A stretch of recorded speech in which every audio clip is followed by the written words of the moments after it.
Llegué a la cena de Navidad con el brazo roto. ¿Qué te pasó?, me preguntaron todos. Ya van a ver, dije en voz baja. Mi hijo se rió. Ayer estuvo un poco difícil, así que mi esposa tuvo que darle una pequeña lección. En ese momento sonó el timbre. Saqué mi grabadora, le sonreí y abrí la puerta. Oficial, entre, por favor. ¿Desde dónde nos estás viendo hoy? Déjanos tu ubicación en los comentarios y dale like y suscríbete al canal. Pero déjame contarte cómo llegamos a este momento, porque esta historia comenzó hace 2 años, cuando yo todavía era una tonta que creía que la familia lo era todo.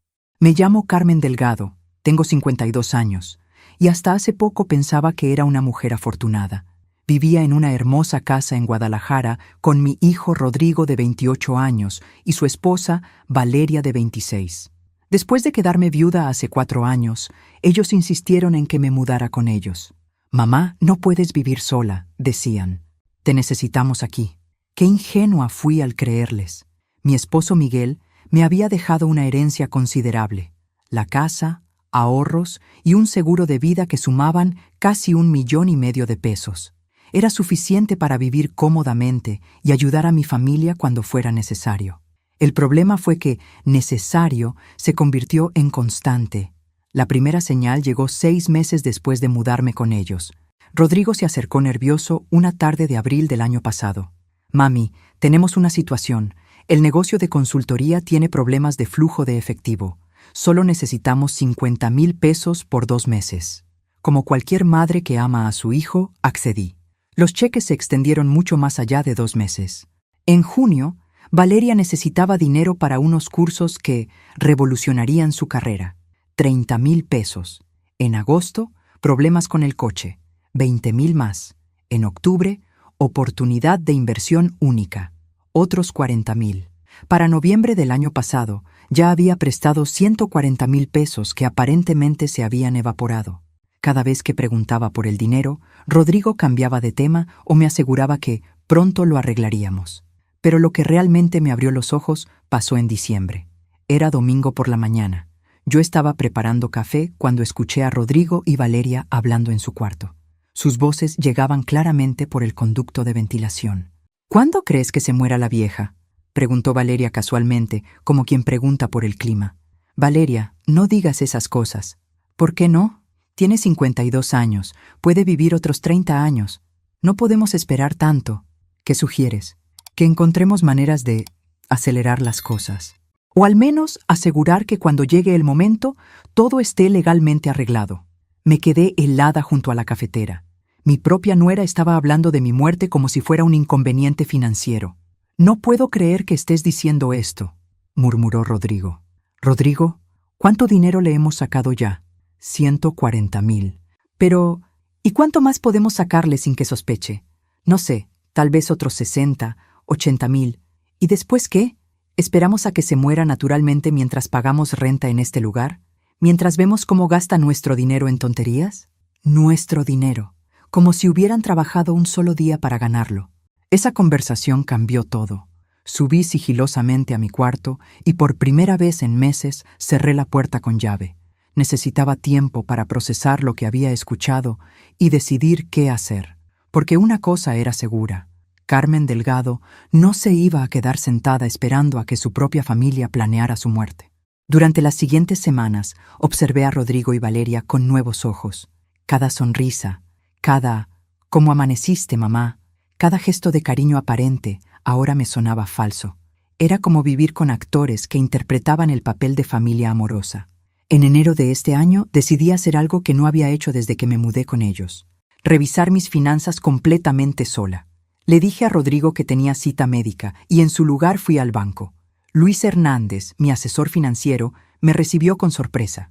«Señora Delgado, hace meses que no la veía sin don Rodrigo». «Precisamente por eso vengo, Luis. Necesito revisar todos mis movimientos financieros sin ayuda de nadie. ¿Hay algún problema?». «Espero que no, pero quiero estar segura». Lo que descubrí fue peor de lo que imaginaba. Además de los préstamos que yo recordaba conscientemente, había pequeños retiros regulares que no reconocía.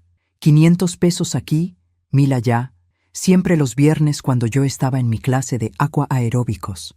«Luis, estos retiros, estos». Yo no los autoricé. Señora, todos fueron hechos con su tarjeta y su código. ¿No los recuerda? Recordé entonces que Rodrigo me había ayudado a memorizar mi nuevo NIP después de la muerte de Miguel. Para emergencias, mami. Y yo, confiada, se lo había dado. ¿Cuánto suman estos retiros pequeños? En el último año, aproximadamente 35,000 pesos. 35,000 pesos robados sin mi conocimiento. Sumados a los 140,000 de los préstamos, ya iban 175,000 pesos. Mi respiración se aceleró.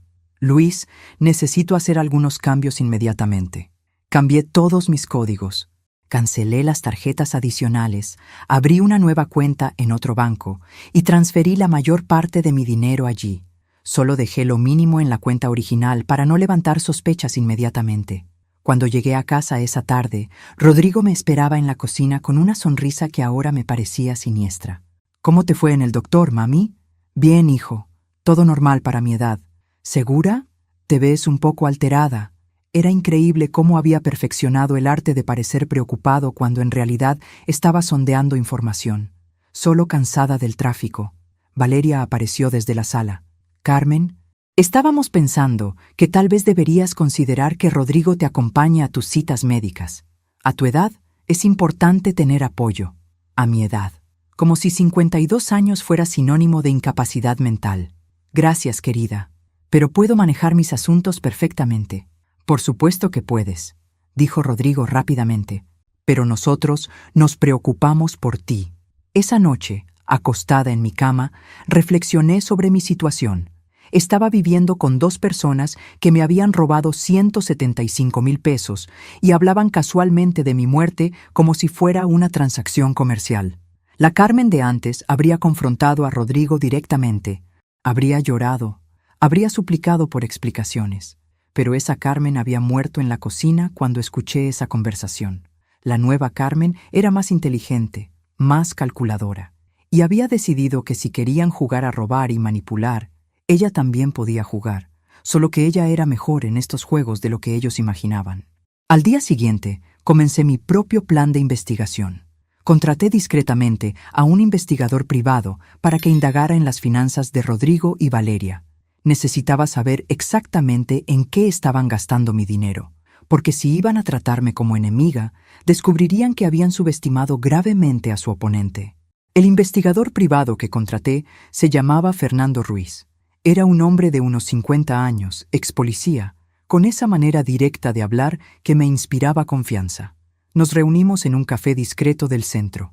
Señora Delgado, ¿qué necesita saber exactamente? Todo. ¿En qué gastan el dinero que me han tomado? Si tienen deudas, si hay otras personas involucradas. Quiero una fotografía completa de sus vidas financieras.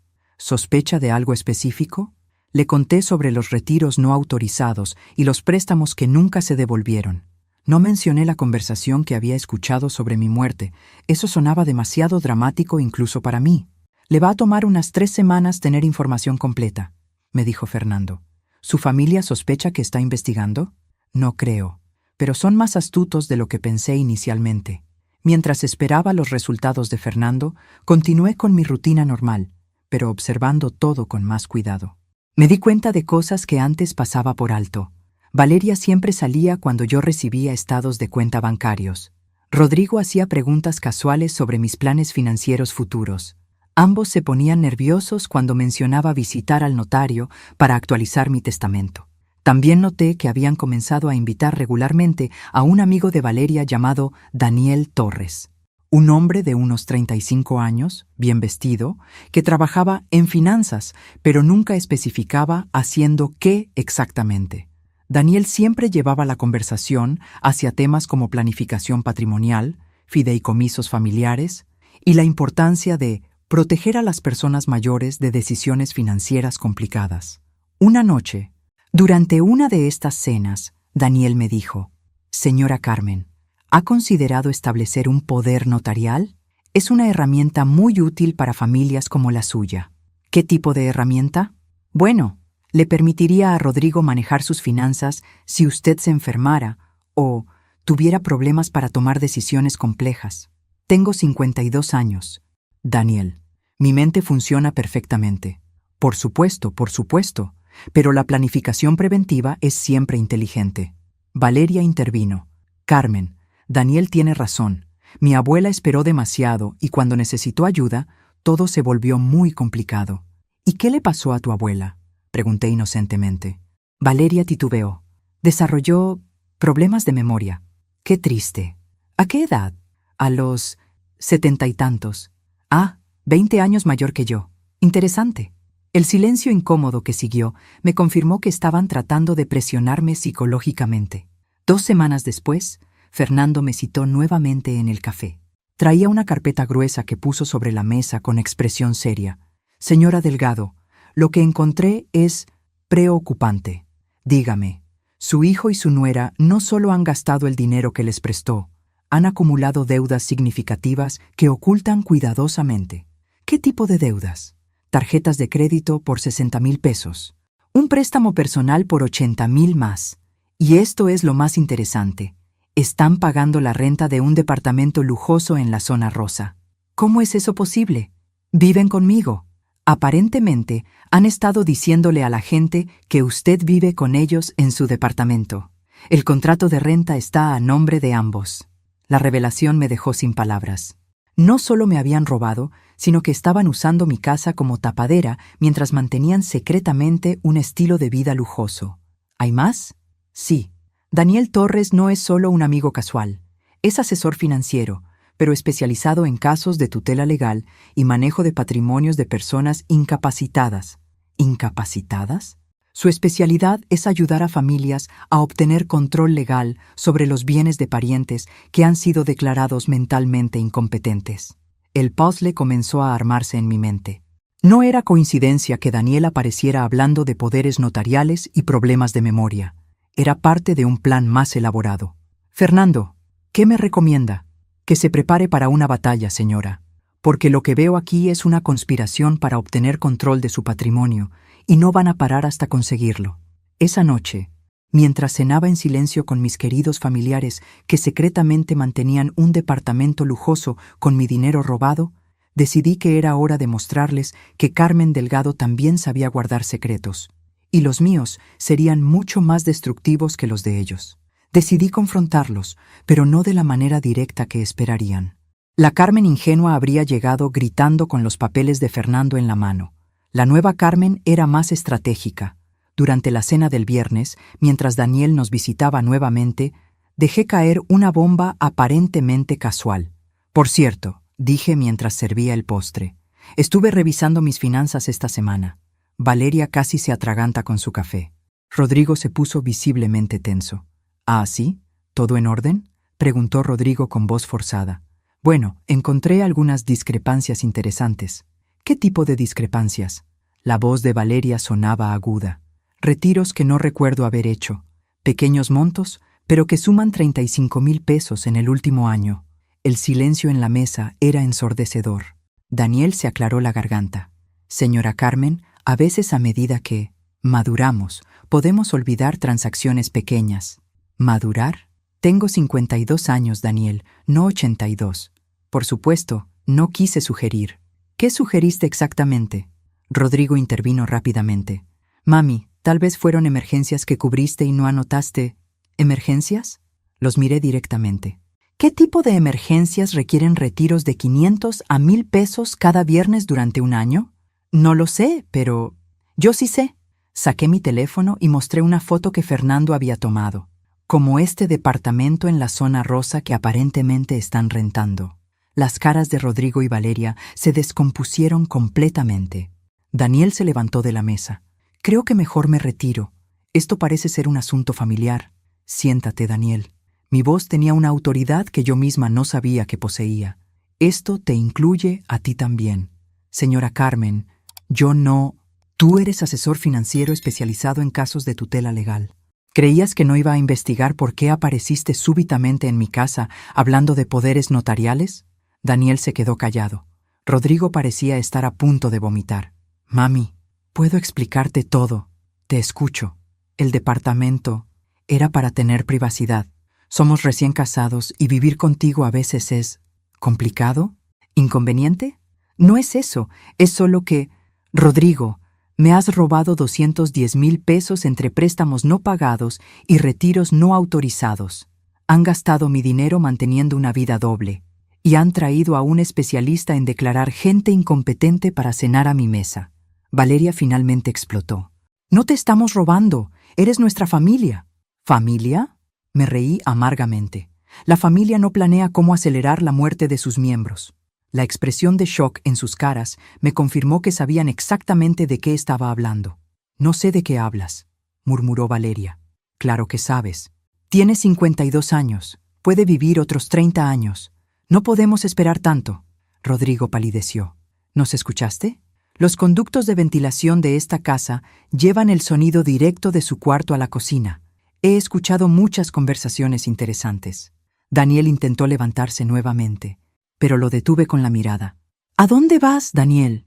¿No querías hablar de planificación patrimonial? Señora Carmen, esto es un malentendido. No hay malentendido. Ustedes tres han conspirado para robarme, manipularme psicológicamente y aparentemente buscar maneras de acelerar mi muerte. ¡Eso no es cierto!, gritó Rodrigo. Entonces devuélveme mis 210,000 pesos, ahora. No los tenemos disponibles. Por supuesto que no. Los gastaron en su vida secreta. Me levanté de la mesa y los miré a los tres con una calma que me sorprendió a mí misma. Tienen dos opciones, les dije. Opción 1.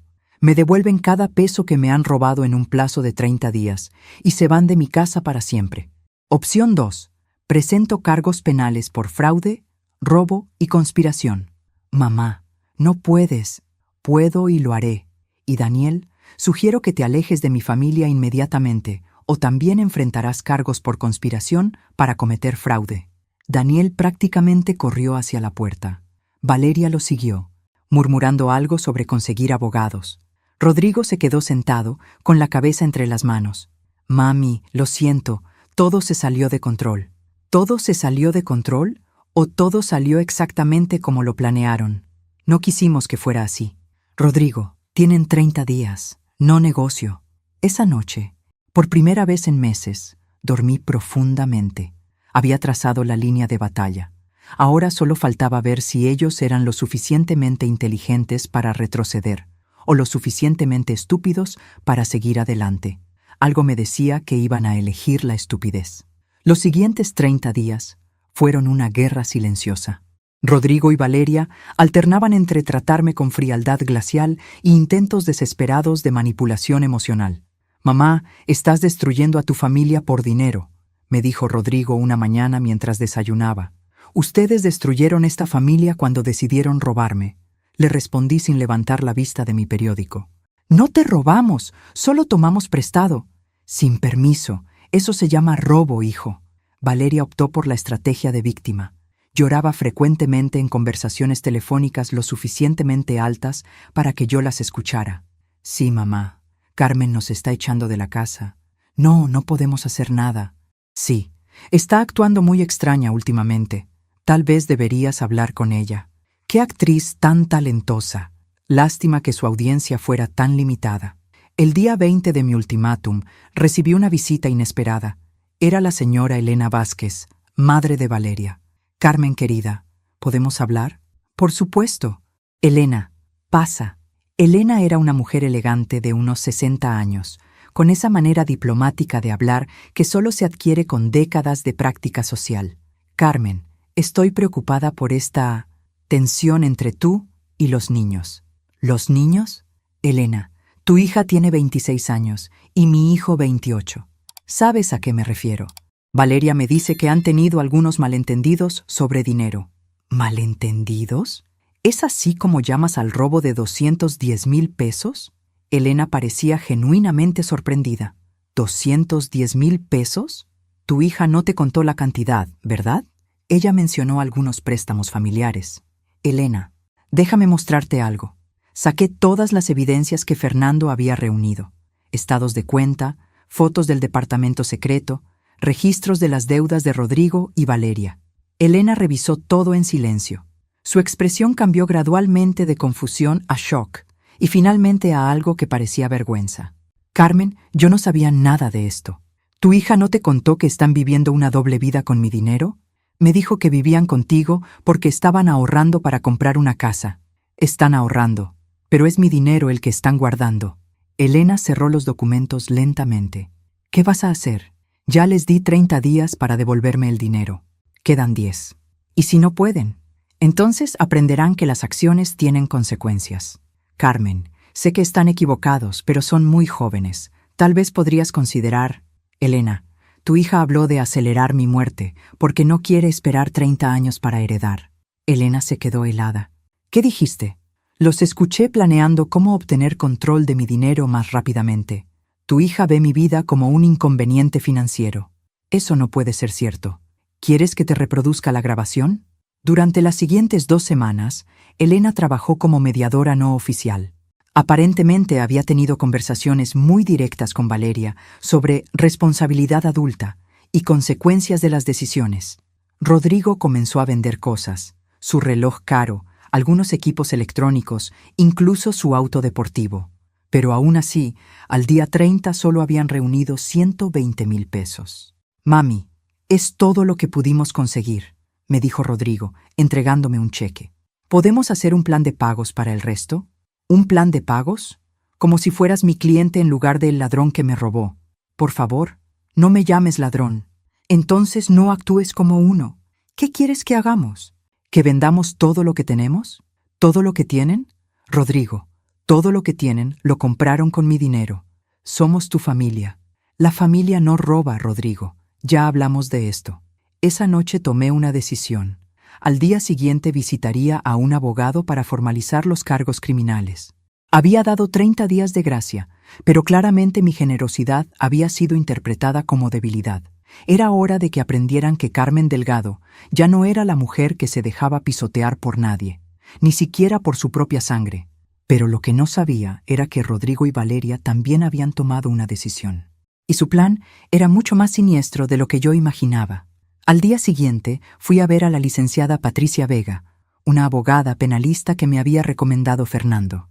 Su oficina estaba en un edificio elegante del centro, y ella tenía esa presencia intimidante que inspiraba confianza. Señora Delgado, me dijo después de revisar toda la evidencia, tiene un caso sólido para cargos criminales por fraude y apropiación indebida. ¿Qué tipo de proceso estaríamos hablando? Dependiendo de cómo quieran defenderse, podría tomar entre 8 meses y 2 años. Pero con la evidencia que tiene, las posibilidades de condena son altas. ¿Y las consecuencias para ellos? Para montos superiores a 100,000 pesos. Estamos hablando de entre 2 y 8 años de prisión. La realidad de lo que estaba considerando me golpeó fuertemente. Enviar a mi propio hijo a prisión no era algo que había imaginado cuando comenzó todo esto. ¿Hay alternativas? Restitución completa voluntaria podría evitar el proceso penal, pero tendría que ser pronto. Esa noche llegué a casa decidida a dar una última oportunidad, pero encontré algo que cambió todo. La casa estaba demasiado silenciosa. Rodrigo y Valeria no estaban, lo cual era extraño porque habían estado evitando salir para ahorrar dinero. Subí a revisar su cuarto. La puerta estaba entreabierta. Cuando entré, me di cuenta inmediatamente de que faltaban cosas. Mucha ropa había desaparecido. Los cajones estaban prácticamente vacíos. En el escritorio encontré varios papeles que habían dejado atrás. Al revisarlos, mi sangre se heló. Había una cotización de un abogado especialista en defensa por incompetencia mental del demandante. También encontré una copia de un formato de solicitud para evaluación psiquiátrica forzosa. Pero lo que más me aterró fue una lista escrita a mano en la letra de Valeria. Síntomas a documentar: pérdida de memoria, paranoia, comportamiento errático, acusaciones infundadas contra la familia, decisiones financieras irracionales. Al final de la lista había una nota. Daniel dice que con 3-4 meses de documentación podemos conseguir la tutela. Después todo será nuestro. Se habían ido, pero no para escapar. Se habían ido para reagruparse y lanzar un contraataque. Querían declararme mentalmente incompetente para obtener control legal de mi dinero. Llamé inmediatamente a Patricia. Carmen, esto cambia todo. Ya no es solo robo. Es una conspiración premeditada para cometer fraude mayor. ¿Qué significa eso? Que ya no podemos esperar. Necesitamos actuar inmediatamente antes de que implementen su plan. ¿Qué recomienda? Presentar los cargos mañana mismo. Y también sugiero que contrate protección personal. ¿Protección personal? ¿No es exagerado? Carmen, están tratando de declararla mentalmente incompetente. Si eso no funciona, podrían intentar otras cosas. Al día siguiente, mientras esperaba en la oficina del Ministerio Público para presentar los cargos formales, mi teléfono sonó. Era un número que no reconocía. ¿Carmen Delgado? Sí. Habla Daniel Torres. Creo que necesitamos conversar. No tenemos nada de qué hablar. Daniel, al contrario, tengo una propuesta que le conviene escuchar. ¿Qué tipo de propuesta? Una que le evitará muchos problemas legales en el futuro. ¿Me estás amenazando? Solo le estoy ofreciendo una salida digna a una situación complicada. ¿Dónde están Rodrigo y Valeria? En un lugar seguro, considerando las amenazas que usted ha hecho contra ellos. ¿Amenazas? ¿Exigir que me devuelvan el dinero que robaron es una amenaza? Señora Carmen, sabemos que últimamente ha estado actuando de manera impulsiva. Es comprensible. A su edad muchas personas experimentan cambios que afectan su juicio. Ahí estaba. El plan en acción. Daniel estaba sembrando oficialmente la narrativa de mi supuesta incompetencia mental. Daniel, tengo 52 años y mi mente funciona perfectamente. Por supuesto que lo cree así. Esa es precisamente la naturaleza de este tipo de deterioro. Vete al diablo, Daniel. Colgué el teléfono, pero sabía que esto era solo el comienzo. Habían declarado oficialmente la guerra, y esta vez las armas serían mucho más sofisticadas que simples robos de dinero. Era una batalla por mi libertad, mi dignidad y mi cordura, y yo tenía la intención de ganarla. Los siguientes 2 meses fueron una pesadilla que parecía sacada de una película de suspenso. Rodrigo y Valeria, bajo el consejo de Daniel, habían contratado a un abogado especialista en casos de protección de adultos mayores vulnerables. Presentaron su propia demanda, alegando que yo estaba sufriendo deterioro mental significativo, que me hacía propensa a decisiones financieras irracionales y paranoia hacia los miembros de la familia. Como evidencia, presentaron fotos de la casa en condiciones de abandono. Habían sacado las fotos después de desorganizar deliberadamente algunos cuartos. Declaraciones de vecinos preocupados, que resultaron ser conocidos de Daniel, y un reporte médico de un doctor que nunca había consultado. Patricia trabajó incansablemente para demostrar que todo era fabricado, pero el proceso legal avanzaba lentamente. Carmen, me dijo durante una de nuestras reuniones, necesitamos ser estratégicos. Ellos están jugando un juego psicológico muy sofisticado. ¿Qué me recomienda? Primero, evaluación psicológica independiente para establecer oficialmente su competencia mental. Segundo, investigación más profunda de sus finanzas para exponer sus motivos reales. La evaluación psicológica fue con el doctor Mendoza, un profesional respetado que Patricia había elegido cuidadosamente. Después de 3 sesiones extensas, su reporte fue categórico. La señora Delgado muestra capacidades cognitivas completamente normales para su edad, sin señales de deterioro mental, demencia o incompetencia para manejar sus asuntos financieros. Mientras tanto, Fernando había profundizado su investigación. Lo que encontró era aún más perturbador. Señora Carmen, me dijo en nuestro café habitual, esto va mucho más allá de lo que pensábamos inicialmente. ¿Qué encontró? Daniel Torres tiene antecedentes. Ha estado involucrado en por lo menos 3 casos similares en los últimos 5 años. Su modus operandi es identificar personas mayores con patrimonio considerable, ganar la confianza de familiares cercanos y orquestar esquemas para obtener tutela legal. ¿Es legal lo que hace? Técnicamente sí, si las personas realmente necesitan tutela. Pero hay evidencia de que manipula situaciones para crear la apariencia de incompetencia. ¿Qué tipo de evidencia? En 2 de los casos anteriores, las supuestas víctimas terminaron muertas en circunstancias sospechosas dentro de los 6 meses posteriores a que Daniel obtuvo control de sus finanzas. Sentí como si el suelo se moviera debajo de mí. ¿Está diciendo que Daniel es un asesino? Estoy diciendo que las muertes fueron muy convenientes y que su patrimonio desapareció misteriosamente después. ¿La policía lo investigó? Las muertes parecían naturales. Una caída accidental en las escaleras, un error con medicamentos, cosas que pasan a personas mayores con problemas de salud. ¿Y Rodrigo y Valeria saben esto? Esa es la pregunta crítica. O son cómplices conscientes, o son víctimas de manipulación que no entienden completamente en qué se han metido. Esa noche no dormí. La posibilidad de que mi hijo estuviera involucrado en algo que había resultado en muertes era demasiado horrible para procesarla. Al día siguiente tomé una decisión que cambiaría todo. Contraté a Miguel Santos, el guardaespaldas que Patricia había sugerido, e instalé un sistema de seguridad completo en la casa. Señora Delgado, me dijo Miguel después de revisar el sistema, si realmente están planeando algo físico, esto nos dará ventaja, pero usted tiene que seguir mis protocolos estrictamente. ¿Qué tipo de protocolos? No salir sola después del anochecer, variar sus rutinas diarias, y si algo le parece extraño, no importa qué tan pequeño, me llama inmediatamente. Durante las siguientes semanas, la presión psicológica aumentó. Recibía llamadas anónimas a altas horas. Encontraba mi correo desordenado. Una noche alguien cortó las llantas de mi auto. Pero también noté que estaba siendo observada.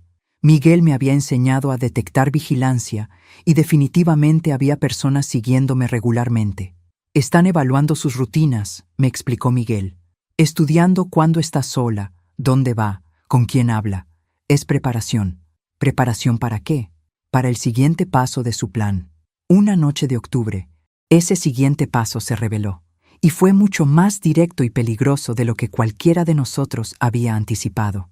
El incidente ocurrió un martes por la noche. Había estado en mi clase de pintura hasta tarde, algo que hacía todos los martes desde hacía años. Miguel me había advertido sobre mantener rutinas predecibles, pero cambiar mis clases habría sido demasiado sospechoso. Llegué a casa cerca de las 10 de la noche. La casa estaba a oscuras, lo cual era normal ahora que vivía sola. Encendí las luces de la entrada y me dirigí a la cocina para prepararme un té. Fue entonces cuando noté que la puerta del patio trasero estaba ligeramente entreabierta. Yo siempre la dejaba cerrada con doble llave. Mi entrenamiento con Miguel se activó inmediatamente. En lugar de investigar, salí silenciosamente de la casa y llamé tanto a Miguel como a la policía desde mi auto. Miguel llegó en 5 minutos con 2 compañeros de su empresa de seguridad. Entraron a la casa sistemáticamente mientras yo esperaba afuera. 20 minutos después, Miguel salió con evidencia inquietante. Señora Carmen, encontramos dispositivos de grabación ocultos en su sala y cuarto principal. También hay evidencia de que alguien estuvo revisando sus documentos personales. ¿Dispositivos de grabación? Muy sofisticados. Probablemente han estado monitoreando sus conversaciones durante semanas. La policía arribó y documentó todo. El detective a cargo, el comandante Herrera, revisó los dispositivos con expresión seria. Señora Delgado, esto constituye allanamiento de morada y violación de privacidad. ¿Tiene idea de quién podría estar detrás? Le expliqué toda la situación. El dinero robado, la demanda de incompetencia mental, la investigación de Daniel Torres. ¿Ha recibido amenazas directas? Llamadas anónimas, vandalismo menor, pero nada explícito. Con su permiso, queremos instalar nuestros propios dispositivos de monitoreo. Si vuelven, los estaremos esperando. Los siguientes días fueron tensos. La policía había instalado cámaras ocultas y dispositivos de rastreo. Miguel reforzó la seguridad. Yo intentaba mantener mi rutina normal mientras constantemente miraba sobre mi hombro. El viernes por la noche, mientras cenaba sola, mi teléfono sonó. Era Rodrigo. Mami, necesitamos hablar. No tenemos nada de qué hablar. Rodrigo, sí tenemos. Esto se ha salido de control. Estoy de acuerdo. Ustedes robándome se salió de control hace meses. Mamá, por favor, ¿podemos encontrarnos en algún lugar neutral? Solo tú y yo. Algo en su voz sonaba diferente. Menos arrogante, más asustado. ¿Por qué ahora, Rodrigo? Porque hay cosas que necesitas saber sobre Daniel. Cosas que no sabía cuando empezó todo esto. ¿Qué tipo de cosas? No puedo decirlo por teléfono. Por favor, mamá, 1 hora. El café donde solías llevarme cuando era niño. Consulté con Miguel y el detective Herrera. Ambos pensaron que era demasiado arriesgado. Señora Carmen, dijo Miguel, podría ser una trampa. O podría ser mi oportunidad de obtener información sobre sus planes. Si va, yo voy con usted. Si Rodrigo ve que traigo guardaespaldas, no hablará. Finalmente acordamos que Miguel me seguiría a distancia y que yo llevaría un micrófono oculto para grabar toda la conversación. El café estaba en una plaza comercial bien iluminada con mucha gente. Llegué primero y elegí una mesa con buena visibilidad. Rodrigo apareció 10 minutos después e inmediatamente noté que se veía terrible. Había perdido peso, tenía ojeras profundas y sus manos temblaban ligeramente. Mami, gracias por venir. ¿Qué querías decirme, Rodrigo? Primero, quiero pedirte perdón. Por el dinero, por todo. Tienes razón, lo que hicimos fue robo. ¿Y segundo? Segundo, necesitas alejarte de la casa, salir de la ciudad por un tiempo. ¿Por qué?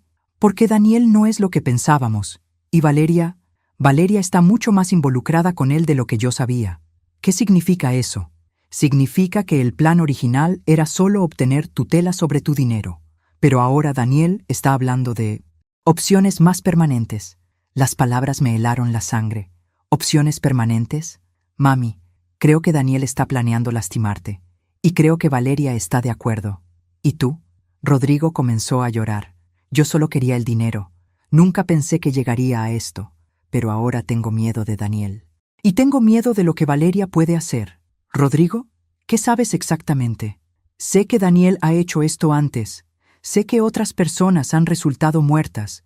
Y sé que te están vigilando constantemente para encontrar el momento perfecto. ¿El momento perfecto para qué? Para hacer que parezca un accidente. Las palabras de Rodrigo resonaron en mi cabeza durante el resto de nuestra conversación. Mi hijo, sin darse cuenta completamente, había confirmado mis peores temores. Daniel Torres era un predador profesional y yo era su próximo objetivo. Mami, continuó Rodrigo, tienes que creerme. Cuando empezó todo esto, yo solo pensaba en el dinero que nos debías por cuidarte. Valeria me convenció de que era injusto que tuviéramos que esperar a que murieras para tener lo que nos correspondía. ¿Nos correspondía? Rodrigo, yo no les debo nada. Lo sé ahora. Pero Valeria, ella puede ser muy persuasiva. Me hizo creer que tú estabas siendo egoísta al no planificar para nuestro futuro. ¿Y Daniel? ¿Cómo lo conocieron? Valeria lo conoció en un seminario de planificación financiera. Él se le acercó después de que ella mencionó casualmente la situación con tu herencia. ¿Él se le acercó? ¿No fue coincidencia? No, mami. Daniel busca específicamente este tipo de situaciones. Familias con personas mayores que tienen dinero y parientes que se sienten frustrados. ¿Qué más sabes sobre él? Sé que ha trabajado con otras familias antes, y sé que todas esas personas mayores terminaron muertas. ¿Valeria sabe esto? Rodrigo vaciló. Al principio no, pero ahora creo que sí, y no le importa. ¿Qué te hace pensar eso? La forma en que habla de ti. Ya no te ve como una persona, mami. Te ve como un obstáculo. ¿Y tú? ¿Cómo me ves? Como mi madre que he traicionado terriblemente. Pasé los siguientes días procesando la información de Rodrigo y preparándome para lo que estaba por venir. Patricia había conseguido una orden judicial para investigar oficialmente las actividades de Daniel Torres. Fernando estaba coordinando con la policía de otras ciudades donde Daniel había operado antes, pero todos coincidían en que mi seguridad inmediata era la prioridad. Daniel y Valeria sabían que estaban siendo investigados, lo cual los hacía más peligrosos. Carmen, me dijo Patricia durante una reunión de emergencia, tenemos evidencia sólida para arrestar a Daniel por fraude y conspiración, pero necesitamos más para probar los homicidios anteriores. ¿Qué sugiere? Que le demos la oportunidad de intentar algo contigo, pero bajo nuestra vigilancia y control. ¿Usarme como anzuelo? Con todas las precauciones posibles. Miguel y un equipo completo de la policía estarían monitoreando cada momento. ¿Y si algo sale mal? No saldrá mal. Pero Carmen, es la única manera de obtener evidencia suficiente para detenerlo permanentemente. Acepté el plan, aunque cada instinto me gritaba que era demasiado peligroso. Pero también sabía que mientras Daniel estuviera libre, nunca estaría segura. El plan era simple. Yo mantendría mi rutina normal, pero en lugares controlados, donde la policía pudiera responder instantáneamente. Si Daniel intentaba algo, lo atraparíamos en el acto. No tuvimos que esperar mucho. 3 días después, mientras estaba en mi clase de pintura, en un estudio que ahora tenía agentes encubiertos, Miguel me alertó a través del micrófono oculto que llevaba. Carmen, hay movimiento en su casa. 2 personas acaban de entrar por la puerta trasera. ¿Son ellos? Afirmativo. Daniel Torres y una mujer que coincide con la descripción de Valeria. ¿Rodrigo está con ellos? Negativo, solo los 2. Mi corazón se aceleró. Era el momento que habíamos estado esperando y temiendo. ¿Qué hacemos? Siga pintando normalmente. Nosotros manejamos esto. Pero 20 minutos después, Miguel me dio una actualización que cambió todo. Carmen, no están robando nada. Están instalando algo en su cuarto. ¿Instalando qué? Parece ser un sistema de delivery para sustancias químicas. Muy sofisticado. ¿Sustancias químicas? Sí, conectado a su sistema de calefacción. Si lo activan, estarían bombeando gases tóxicos directamente a su habitación mientras duerme. La realidad me golpeó como un martillo. No estaban planeando hacer que mi muerte pareciera un accidente. Estaban planeando asesinarme lentamente con veneno, para que pareciera una muerte natural por problemas respiratorios. Miguel, ¿cuánto tiempo antes de que terminen? Están empacando ahora. Probablemente 5 minutos. ¿La policía está lista? Sí, pero Carmen, hay un problema. ¿Qué problema? Rodrigo acaba de llegar y trae algo que parece ser una pistola. Los siguientes 20 minutos fueron los más largos de mi vida. A través del micrófono oculto, escuchaba las actualizaciones de Miguel mientras fingía concentrarme en mi pintura.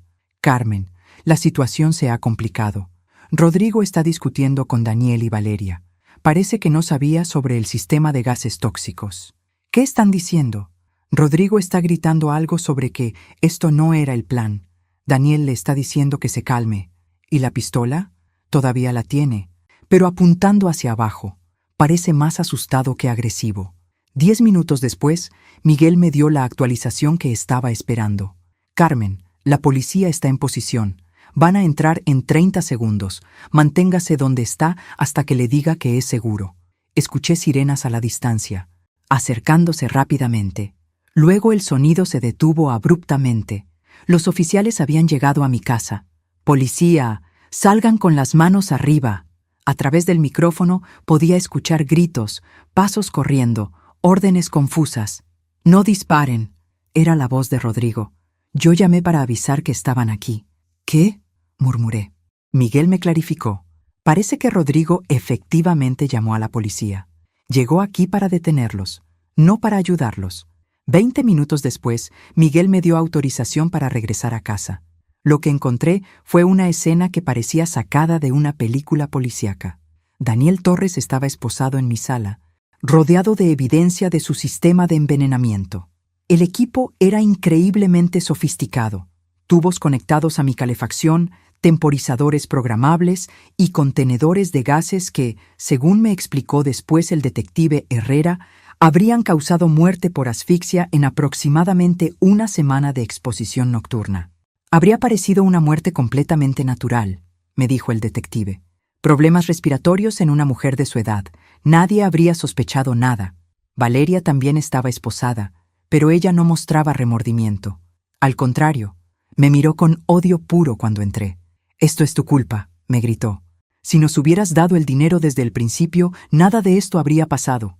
«Valeria», le respondí calmadamente, «ustedes planearon asesinarme. No hay cantidad de dinero que justifique eso. Eres una vieja egoísta que no se quiere morir». El detective Herrera se acercó a Valeria. «Señora, le sugiero que no diga nada más sin un abogado presente». Rodrigo estaba sentado en una silla aparte, con la cabeza entre las manos. Cuando me vio, comenzó a llorar. «Mami, lo siento muchísimo. Cuando llegué y vi el equipo, me di cuenta de que realmente iban a matarte. ¿Qué te hizo cambiar de opinión?» Encontré información sobre las otras víctimas de Daniel, fotos de las escenas de crimen, reportes médicos. Me di cuenta de que si esto funcionaba conmigo, algún día me haría lo mismo a mí. ¿Valeria lo sabía? Sí, y no le importaba. Me dijo que éramos socios con Daniel y que después de que tú murieras, dividiríamos todo a partes iguales, incluyendo futuros trabajos. Sí, Daniel tenía una lista de otros objetivos, gente mayor con dinero y familiares ambiciosos. En los meses siguientes, todo se resolvió con una eficiencia que me sorprendió. Daniel Torres fue arrestado por 3 cargos de homicidio en primer grado, más intento de homicidio en mi caso. La evidencia que habíamos reunido, combinada con la cooperación de Rodrigo, fue suficiente para garantizar una condena. Valeria fue sentenciada a 15 años por conspiración para cometer homicidio e intento de asesinato. Su defensa trató de alegar que había sido manipulada por Daniel, pero las grabaciones que teníamos mostraban claramente que ella sabía exactamente lo que estaban haciendo. Rodrigo, por cooperar con las autoridades y por haber evitado que el plan se completara, recibió 5 años de prisión por fraude y conspiración. Parte de mí se sintió aliviada de que fuera castigado. Otra parte se rompió al ver a mi único hijo en prisión. El día de su sentencia, me permitieron hablar con él brevemente. «Mami», me dijo, «no espero que me perdones nunca». «Rodrigo, el perdón es algo que se construye con el tiempo. Cuando salgas, si realmente has cambiado, tal vez podamos comenzar de nuevo. ¿De verdad? Salvaste mi vida al final. Eso cuenta para algo». Ahora, 1 año después, vivo sola en mi casa que por fin es completamente mía. He renovado completamente el cuarto donde instalaron el equipo de veneno, convirtiéndolo en un estudio de arte luminoso y alegre. Mercedes, del club de lectura, y otras amigas visitan regularmente. He comenzado a viajar, algo que nunca hice cuando Miguel estaba vivo. Patricia se ha convertido en una amiga cercana. Y ocasionalmente cenamos para intercambiar historias de casos interesantes. Rodrigo me escribe cartas desde prisión. Son cartas genuinas, reflexivas, donde habla sobre terapia psicológica y cómo está trabajando para entender las decisiones que tomó. Le respondo, pero guardando distancia emocional. La confianza se perdió, y reconstruirla tomará años. El dinero que me robaron fue completamente recuperado, más intereses. Lo que es irónico, porque ahora tengo más dinero del que tenía al principio de toda esta pesadilla. Pero lo más importante que gané no fue dinero. Fue el conocimiento de que Carmen Delgado no es víctima de nadie. Que puedo defenderme, pelear cuando es necesario y ganar batallas que nunca imaginé que tendría que pelear. Esta mañana, mientras desayunaba tranquilamente en mi cocina, en mi casa, recordé esa cena de Navidad hace 2 años cuando llegué con el brazo roto y la grabadora, cuando abrí la puerta para recibir a los oficiales que arrestarían a mi familia por conspirar para asesinarme. Fue el final de una historia terrible, pero también el comienzo de una Carmen nueva. Una mujer que aprendió que a veces la familia no está en la sangre, sino en las personas que te respetan, te valoran y definitivamente no tratan de envenenarte mientras duermes. Y si alguien más piensa que Carmen Delgado es una víctima fácil porque es una mujer de 53 años que vive sola, que revise el expediente judicial, porque esta viuda ya no es la mujer dulce y confiada que solía ser. Ahora soy muchísimo más peligrosa, y estoy perfectamente bien con eso.